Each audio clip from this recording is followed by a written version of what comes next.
দুঃখ দেখে আমার খুব হিংসে হয় জানো। দুদিন পরে যার সিডি দোকান থেকে কিনে তারপর গান শুনবা, তার গান মিনিমাগনায় শুনতে পাচ্ছ মাঠে ঘাটে পথে প্রান্তরে, হিংসে হবে না? হ, সেই দেই। কপালের অবস্থা দেখে কাঁদতে ইচ্ছা করছে।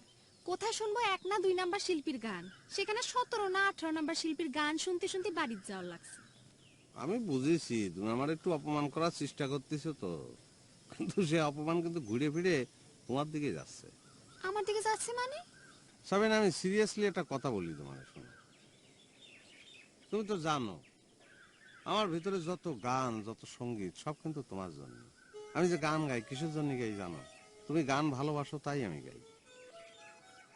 কিন্তু আমি কি করব, আমি তো বিরহের গান ছাড়া গাতে পারি না। আমি যে 17 নম্বর হয়েছি কেন হয়েছি জানো? আমি ওই বিরহের গান গাতে পারি। বিচারকরা বলো যে গান গাতে হলে সব ধরনের গান জানতে হবে। তো সব ধরনের গান আমি কিরাম করে গাবো? আমার জীবনে তো প্রেম নাই, প্রেমের গান আমি গাতে পারি। তুমি একটা শিল্পীর ধরো না, তাহলে আমার ভিতরে প্রেম চলে আসবে আর আমি প্রেমের গান গাতে পারি। আমি তোমার কসম করে একটা কথা কই, আমি 1 নম্বর হয়ে আবার গ্রামে ফিরে আসবো। 1 নম্বর আমি হবই। শোনেন, এবার প্রতিযোগিতা যাওয়ার আগে আপনি কয়েছিলেন আপনি 1 নাম্বার হয়ে গ্রামে আসবেন। হয়তো কিরাম করে 1 নম্বর হবো কাও, বললাম না যে বিরহের গান ছাড়া আর কোনো গান গাতে পারি না। আমার বাসায় যেতে দেরি হইতেছে, যাই। কি করছো? বাই চান্স একটু দেখা হয়ে গেল, দুটো কথা বলবা, এখনই চলে যাবা? কইলাম তো দেরি হয়ে যাচ্ছে। মাইকে ঘোষণা হচ্ছে, শুনিস না? সংবর্ধনা দিতে আসবা তো?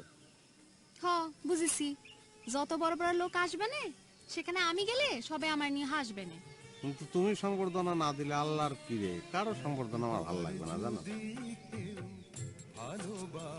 বাবা, আপনার গান বাজে দেখি।